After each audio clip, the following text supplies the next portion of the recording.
Gadis barbar pilihan Ustadz Tampan. Bab 129.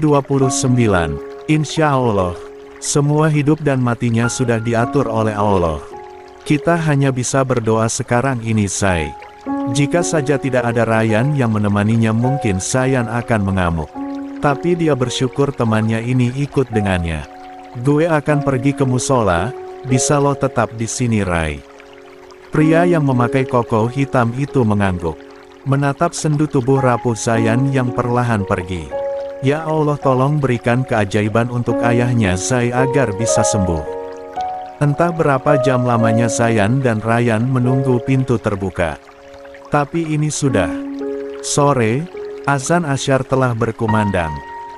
Bahkan mereka telah salat, namun pintu masih belum terbuka. Tak lama kemudahan pintu yang sejak tadi mereka tunggu-tunggu terbuka. Memperlihatkan Dr. Wildan yang membuka masker di wajahnya. Dokter, ayah gue baik-baik aja kan, Dok? Sayan. Dokter yang sudah berusia 50 tahun itu mengusap pundak lelaki yang dia kenali sejak kecil. Jawab Dr. Wildan. Ayah gue baik-baik aja kan? Kami setelah berusaha semaksimal mungkin. Namun kanker otak di tubuh ayahmu tidak bisa kami sembuhkan karena sudah masuk ke stadium akhir, Say. Kami hanya bisa melakukan pengobatan dengan memperlambat dan memperpanjang harapan hidup ayahmu.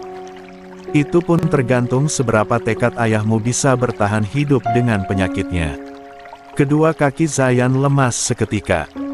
Apalagi saat perkataan Dr. Wildan yang selanjutnya. Kami tadi melakukan operasi darurat karena ayahmu tiba-tiba keracunan zat berbahaya dalam tubuhnya. Pak Mahes hampir meregang nyawanya jika saja kami tidak segera mengeluarkan racun di tubuhnya sebelum menyebar. Saya dan dokter lain akan memeriksa racunnya. Sepertinya ada seseorang yang ingin membunuh ayahmu, Zai. Racun. Zayan tertawa miris, lalu meninju dinding dengan kuat. Ini pasti perbuatan wanita gila itu. Kamu bisa masuk untuk menemui ayahmu, Say. Saya harus pergi karena ada pasien yang harus saya operasi lagi hari ini, pamit Dr. Wildan. Dia tidak ingin ikut campur dalam keluarga Mahesa karena ini semua akan berbahaya. Rumah sakit ini tidak aman. Tapi hanya ini satu-satunya rumah sakit yang memiliki fasilitas lengkap untuk mengobati ayah gue. Zayan dengan langkah sempoyongan masuk ke ruangan operasi. Dia mati-matian untuk tidak menangis saat melihat banyaknya alat medis yang berada di tubuh ayahnya. Ayah wakeap. Lirih Zayan, akhirnya air matanya tidak bisa dia bendung lagi. Sedangkan Ryan menunggu di luar, membiarkan temannya itu untuk berdua dengan ayahnya. REKEKKIAKK. Prang. Gelas yang berisikan main wanita itu lempar tepat di sisi sang bawahannya yang menunduk ketakutan. Sialan, wanita tidak berguna. Seharusnya kamu suntikan racun botulisme dengan cepat dan jangan sampai tahu orang lain. Lihatlah, karena kamu pria tua itu masih selamat karena dapat perawatan cepat dari dokter di sana. Maafkan saya, Nyonya, tadi itu Tuan Muda Zayan dan satu temannya tiba-tiba datang. Bahkan mereka hampir menangkap saya, untung saja berhasil lolos dari kejaran mereka, ucap Sekar memohon penuh ampun. Dia adalah maid terpercaya di mansion Mahavir yang dulu berlaga sok ratu ketika tidak ada nyonyanya. Anak sialan itu. Geram Vidya lalu mengibaskan tangannya menyuruh maid Sekar untuk pergi. Bawahan saya pun tak berguna. Wanita yang memakai dress seksi itu melampiaskan kekesalannya dengan cara melemparkan benda di sekitarnya, penuh emosi. Kenapa dia datang ke rumah sakit? Apa dia tahu Mas Mahesa punya penyakit? Vidya semakin berteriak. Tentu saja Zayan telah tahu penyakit dari Mahesa, entah siapa yang memberitahukan kebenaran ini. Tapi sekarang ia dalam bahaya, pasti anak dari suaminya itu mencurigainya. Atau bahkan tahu dialah yang menugaskan bawahnya untuk meracuni Mahesa, walaupun akhirnya gagal. Padahal ini rencana yang telah ia susun jauh-jauh hari. Bahkan CCTV rumah sakit pun telah terhapus, di mana bukti tidak ada. Kita lihat aja Zayan. Kamu tidak akan bisa menang melawan saya. Kamu sendirian, tidak ada satupun orang yang peduli padamu. Ayahmu saja percaya pada saya, juga orang-orang di mansion ini pun percaya pada saya. Kamu kalah dari saya, Zayan. Vidya tertawa kencang penuh dengan rasa keangkuhan dan kesombongan dalam dirinya. Lah sebentar lagi akan mengusai kekuasaan Mahavir. Anak sama ayah gampang dibodohi. Mereka begitu bodoh. Hahaha, benar-benar bodoh. Vidya mengambil dokumen di mana di sana terdapat tanda tangan Mahesa. Dokumen ini begitu penting karena perusahaan akan jatuh pada tangannya dan kekasihnya. Saya begitu pintar mengelabui Mahesa. Dia mengira ini tanda tangan untuk operasi kanker otaknya. Hahaha, tentu saja tidak. Dia tanda tangan tanpa membacanya jika ini surat pengalihan kekuasaan. Tinggal menunggu kematian Mahesa yang besar kemungkinan akan tiba. Tepat di hari itu dia akan menjadi penguasa Mahavir. Semua yang suami bodohnya miliki akan jatuh ke tangannya, bukan pada anak tirinya. 1% pun Zayan tidak akan bisa mendapatkan. Apapun walaupun dia keturunan satu-satunya Mahavir. Sayang kamu terlihat begitu senang hari ini. Wai. Bukankah maitmu gagal membunuh Mahesa? Vidya menatap seorang pria jauh lebih gagah daripada suaminya. Bibir merah menyalanya tersenyum lebar. Dia mendekat dan langsung mencium bibir kekasihnya. Dalam-dalam. Aku merindukanmu, Mas Kenan. Kenan Abimana adalah adik ipar Mahesa. Silsila yang sebagai istri sekaligus adik dari Mahesa belum lama telah mati karena kecelakaan. Kenan bukannya merasa sedih, malah berselingkuh dengan Vidya. Selingkuh mereka telah terjalin 1 tahun lalu sebelum Silsila mati. Mereka sama-sama melakukan kejahatan ini demi bisa mendapatkan kekuasaan Mahavir yang seharusnya bukan hak mereka miliki. Bukankah ini kamarmu dengan Mahesa? Bagaimana jika suamimu tahu, sayang? Vidya tersenyum miring. Tidak akan ada seorang pun yang tahu perbuatan kita, terutama suamiku, Mas. Mansion ini telah dikuasai oleh kita. Apalagi Mas Mahesa kini terbaring di rumah sakit dan kita hanya menunggu kematiannya saja. Lagi pula dia lupa jika kita berselingkuh di belakangnya dan merencanakan ingin menguasai kekuasaannya. Mereka tertawa kencang lalu malam ini terulang kembali. Di mana kamar milik Mahesa? Mereka kotor dengan permainan menjijikan mereka. Para maid yang tidak sengaja lewat mendengar jelas apa yang mereka berdua lakukan di dalam, namun mereka memilih bungkam. Mereka tahu pada akhirnya Vidya dan Kenan akan menguasai Mansio. Mereka tidak memiliki kuasa, lebih baik diam daripada pekerjaan mereka hilang. KKK. Zayan dan Ryan telah pergi dari rumah sakit Pradipja, dan datang tepat waktu ke pesantren sebelum gerbang dikunci. Tentu saja Zayan sebelum pergi telah meminta bantuan untuk menjaga ayahnya yang masih belum sadarkan diri. Entah kapan ayahnya sadar, tapi kata Dr. Wildan efek racunnya itu membuat Mahesa pingsan untuk beberapa hari. Zayan menghubungi nomor pesantren dan saat itu yang menjawab adalah Gus Hilmi yang ternyata sedang berada di ruangan pengajar. Dia menceritakan masalahnya dan butuh beberapa santri untuk menjaga ayahnya. Tentu saja Gua Hilmi paham, dia langsung menyuruh 2 santri senior yaitu Ahmad dan Beta untuk menjaga Mahesa selama di rumah sakit. Sebelum pergi Zayan sempat menyuruh mereka melapor jika ada selain Dr. Wildan yang masuk ke ruangan ayahnya. Bagaimana jika Vidya datang bersama bodyguardnya itu? Zayan sudah memikirkannya. Dari awal, dia meminta Gus Hilmi untuk menjaga ayahnya adalah seorang ahli ilmu bela diri. Dan Ahmad juga Beta adalah pemegang sabuk hitam di pesantren. Apalagi keduanya sudah diberitahu jika ada yang menerobos masuk mereka harus tegas menolak atas perintah dari Zayan. Zayan lega karena ayahnya akan aman selama santri putra yang Gus Hilmi percayakan ada di sana. Sementara dirinya akan merencanakan sesuatu untuk besok dengan orang-orang yang akan membantunya. Malamnya setelah salat Isya berjamaah di musola, kini mereka berada di halaman pondok. Mereka duduk di rerumputan hijau dengan cahaya lilin sebagai penerang.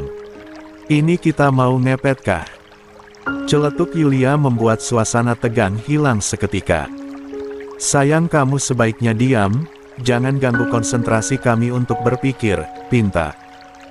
Ustadz Ikram lalu kembali menatap lilin yang berada di tengah-tengah mereka. Yulia tentu saja tidak bisa diam. Ini aneh, benar-benar aneh. Katanya setelah salat Isya mereka harus datang ke halaman pondok dan berdiskusi karena besok pagi mereka akan pergi ke kediaman Mahafir untuk mencari barang bukti. Tapi lihat ini. Sejak tadi mereka hanya menatap lilin tanpa mengeluarkan suara. Saya punya ide, seru Kang Abdul. Pria yang memakai sarung kotak-kotak itu setelah berkonsentrasi lama dengan pikirannya dengan menatap lilin. Ustadz Ikram, Yulia, Gus Hilmi, Ryan, Baya, Rion, Hawa, Gendis dan Irma. Seketika menatap Kang Abdul. Seharusnya memang Ustadz Ikram, Yulia, Kang Abdul saja yang membantu Zayan besok pagi, tapi tiba-tiba saja Kang Abdul menyuruh orang terpercaya untuk ikut bantu. Alasannya karena mereka harus memiliki banyak anggota. Tentu saja teman terdekat Zayan menjadi pilihannya dan Yulia pun mengajak ketiga sahabat kecuali Maryam yang belum pulang untuk ikut membantu. Jadi gini. Kang Abdul mulai merencanakan ide dari otaknya yang membuat mereka bereaksi kagum. Gila, ini kita kayak di film aksi-aksi. Tapi bedanya kita santri bukan agen rahasia, Cia, ujar Baya begitu berlebihan. Oh, jantungku berdegup kencang. Nanti kalau aku mati dalam misi bagaimana? Rion ikut mendramastikan keadaan. Nanti aku akan jadi penembak jitu dari atas pohon. Yulia juga malah ikut-ikutan heboh. Kalau aku jadi yang ngawasi keadaan sekitar aja deh, sahut Hawa agak sedikit gugup karena ini pengalaman pertamanya. Kang Abdul, Ustadz Ikram dan Gus Hilmi hanya bisa geleng-geleng kepala mendengar tingkah mereka. Saya akan bagi tugas untuk kalian. Kalian dengarkan baik-baik, mengerti? Mereka semua mengangguk. Sedangkan Zayan malam ini banyak diam padahal dia selalu cerewet dari mereka. Tatapannya kosong, dia seperti tidak ada harapan untuk hidup.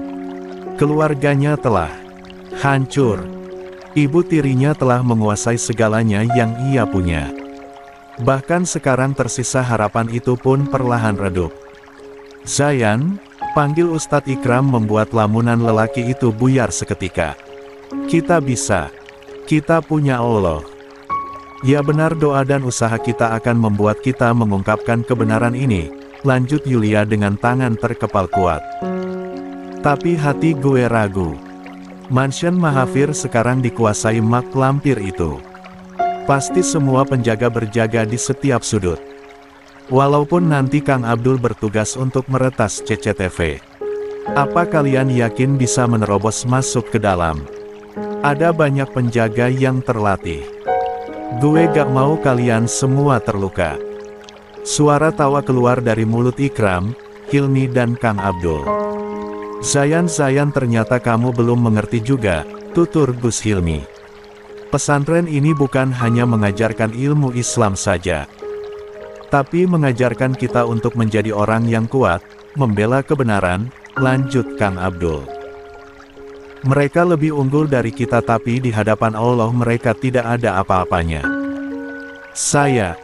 Sudah katakan tadi Zayan, jika kita punya Allah, Allah akan menunjukkan jalan kebenaran untuk kita. Ustadz Ikram ikut melanjutkan.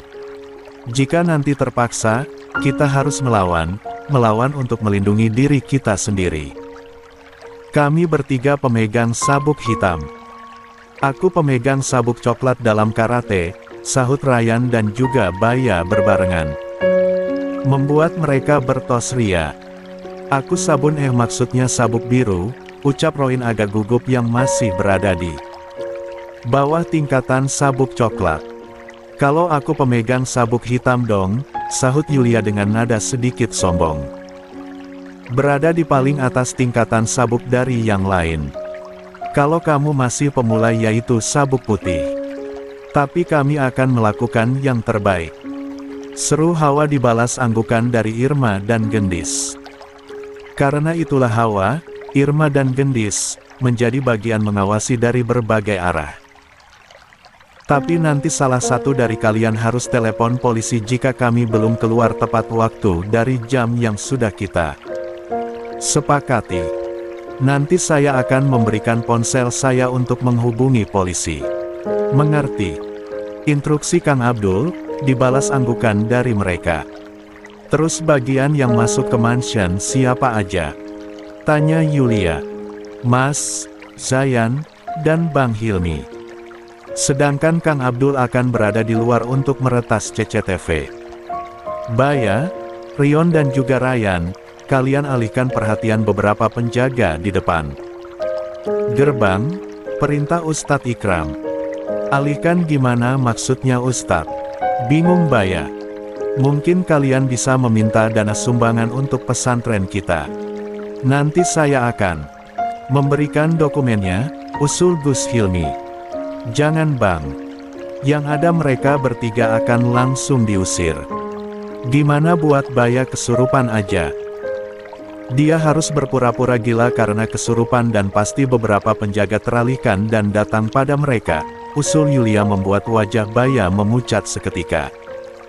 Menjadi gila karena kesurupan. Oh no. Ide yang bagus tuh Yulia, ucap Zayan akhirnya bersuara. Benar, apapun yang mereka lakukan pasti Allah akan memberikan jalan pada mereka mencapai kebenaran. Tetapi kenapa harus aku? Baya begitu tak ikhlas. Karena kamu waktu itu kan pernah kesurupan maung, sahut Irma tertawa. Kenapa gak Yulia aja?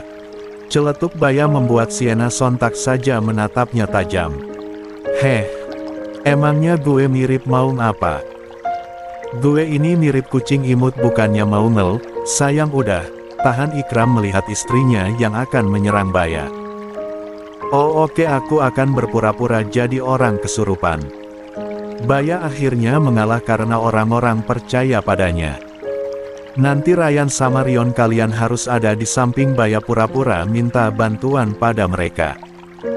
Mereka bertiga mengangguk paham. Terus aku bagian apa Mas Ubi? Yulia angkat tangan menatap suaminya penuh harapan. Apa dia akan turun ke lapangan bersama suaminya, Zayan dan juga Bang Hilmi? Oh, atau berkelahi melawan nenek lampir seperti Vidya dan Maid menyebalkan itu, siapa namanya? Oh iya Maid Sekar. Kamu diam saja di mobil Saujati. Kalau Tante Vidya datang ke mansion kamu harus lapor pada kami. Dan harapannya sirna seketika akan perkataan suaminya jika dia hanya bertugas di dalam mobil. Mas Ubi aku gak mau diam di dalam mobil. Nurut sama suami sayang. Benar kata Ikram. Kamu tengah hamil, Dik Yulia. Nanti takutnya kenapa-napa dengan dedek bayi di dalam perutmu gimana? Gus Hilmi ikut setuju akan perkataan Ikram pada Yulia. Iya Yulia, lo kan lagi hamil. Mendingan bumil kayak lo jangan banyak tingkah. Diam aja di mobil. Zayan juga ikut setuju begitupun yang lainnya. Seharusnya mereka melakukan semua rencana ini malam hari. Tapi Zayan mengatakan, jika penjaga akan semakin banyak saat malam hari. Karena itulah pagi hari waktu yang pas. untuk mereka beraksi. Apalagi itu waktu di mana Vidya pergi dari mansion. Bisa saja Zayan datang sendirian dan masuk ke mansionnya, tapi dia tahu dirinya tidak akan dapat masuk ke ruang pribadi ayahnya. Yang ada dirinya akan mendapatkan siksaan dari ibu tiri kejamnya itu. Karena inilah dia meminta bantuan orang terdekatnya.